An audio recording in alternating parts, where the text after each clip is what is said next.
It was just another boring afternoon routine patrol for Officer Daniels and Mitchell, where they decided to chat with their colleagues.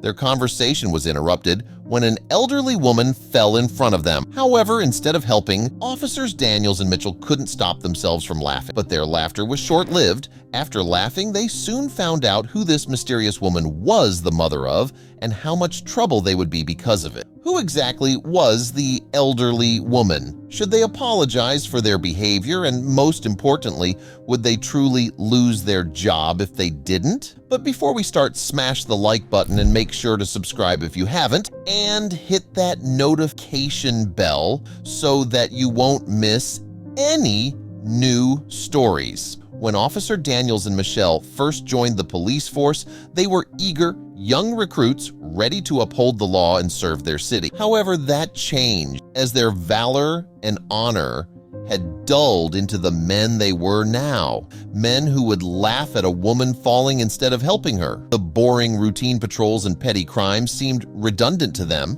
They felt slighted, their potential not used for work that they deemed worthy of their caliber. Clara always ensured that her outfits looked pristine and her hair was always neatly styled. With a sharp intake of breath, she stumbled.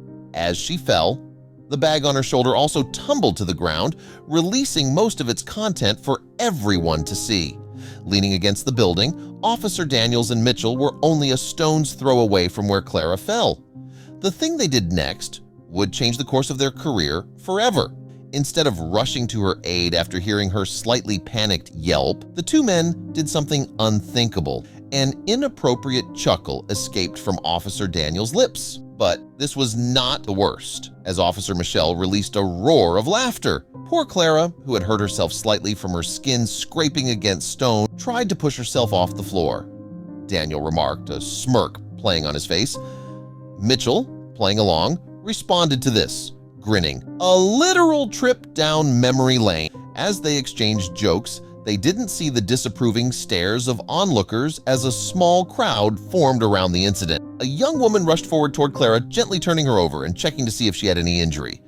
As he stood up straight again, he cast a nasty glance at the two officers who were still making jokes about what had just happened. Seeing how they were too engrossed to notice if anything was wrong with Clara, the woman shot them a sneer. "How could you?" The young woman's voice trembled with fury as she addressed the two policemen who turned to her, stopping joking around. The two officers felt untouchable in their uniform, but when they found who Clara truly was, they would find that that wasn't really the case.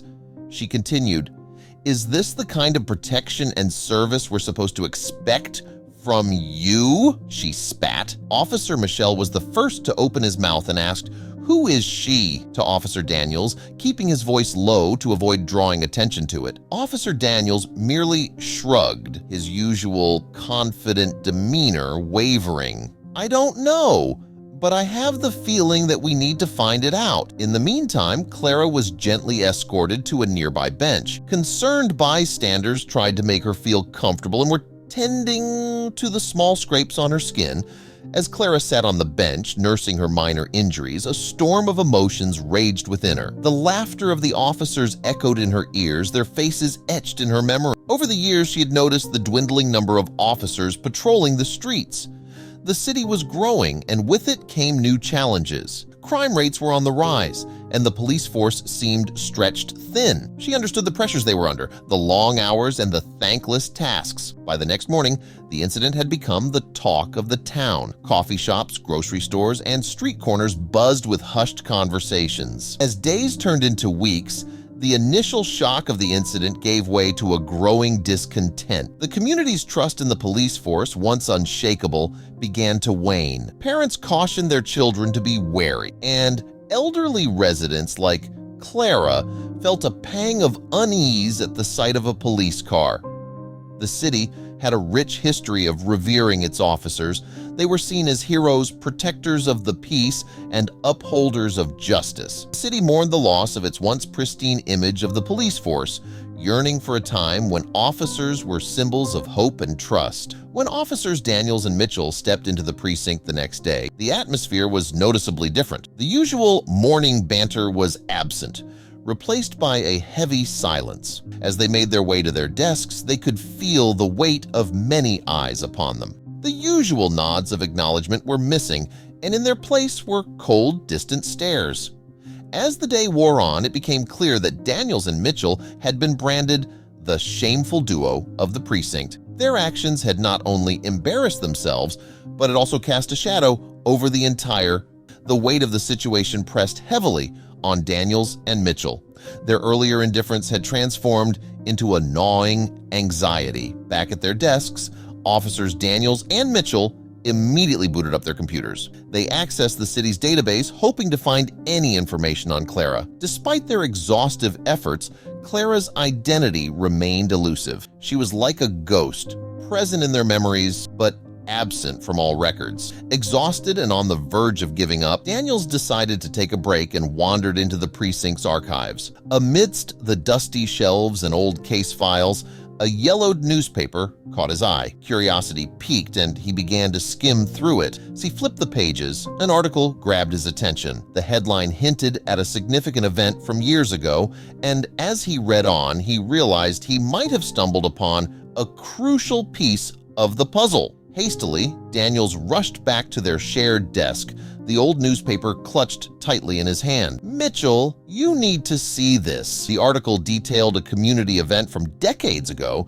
celebrating the resilience and spirit of the city's residents. It spoke of notable figures, philanthropists, and everyday heroes. But what caught the officer's attention was a mention of a woman named Clara, who had played a pivotal role in a community project. The details matched Clara's description, and the timeline seemed to fit. Beside the article was an old black and white photograph. It showcased a group of people, but one face stood out. A younger Clara, her eyes sparkling with determination and kindness, looked back at them. They had inadvertently discovered a piece of her past, a chapter of her life that had been immortalized in print. They had ridiculed a woman who had once been celebrated in the very city they vowed to protect. The guilt was overwhelming. They had to make amends, not just for their sake, but for Clara's and the legacy she represented. The officers began to plan their approach. They would visit Clara, face their mistake head-on, and offer a heartfelt apology. With a deep breath, officers Daniels and Mitchell stood outside Clara's residence. They knocked gently, waiting for the door to open. As Clara greeted them, her eyes held a mix of surprise and wariness. The officers cleared their throats, hoping she would grant them a few moments of her time to seek her forgiveness. Inside Clara's cozy living room, the officers began. "We deeply regret our actions, ma'am," Daniels began, his eyes downcast. Mitchell added, "We failed in our duty, not just as officers, but as human beings." Their apology was heartfelt, their remorse evident. Clara listened intently, her face inscrutable. After a long pause, she finally spoke. "We all make mistakes," she began, her voice gentle. "What matters is that we learn from them." Her words were filled with grace and understanding, showcasing her magnanimity. She acknowledged their sincere remorse and, in her wisdom, offered them a chance at redemption. Wanting to make amends in any way they could, the officers offered to drive Clara to her special place. As they arrived, the officers realized they were at a beautifully maintained memorial park. In front of them stood a statue, a tribute to community heroes of the past. Clara's eyes shimmered with tears as she shared stories of the individuals immortalized in stone, reminding the officers of the values they had vowed to uphold. As Clara continued, she dropped a revelation that left the officers stunned. "My younger son," she said with a hint of pride, "took up his brother's mantle and is now the chief of police." The weight of this information settled heavily on Daniels and Mitchell. They had laughed at the mother of their leader, a woman who had given so much to the city and its police force. Seeing their shock, Clara gently continued, "I didn't tell my son about the incident. I believed that you both would realize your mistake and come to apologize." Her faith in their inherent goodness and the possibility of redemption was evident. "Everyone can lose their way," she said softly, "but it's never too late to find the right path again." With heads bowed, they made a silent vow to Clara, her heroic son, and themselves. They would strive to be better, to uphold the honor of their roles, and to serve their community with genuine compassion and respect. As days turned into weeks, the community began to notice the change in officers Daniels and Mitchell. Their genuine efforts to make amends and their dedication to their roles slowly began to rebuild the trust that had been broken. The story of officers Daniels and Mitchell became a beacon of hope for the city. The tale was a reminder that it's never too late to right one's wrongs and find one's way back to honor. Tell us what you think about this story and share it with your friends. It might inspire them and brighten their day. If you enjoyed this story, you might like this one about a rich dad who was ashamed of his waiter son until one day he surprised him with his dedication to his work.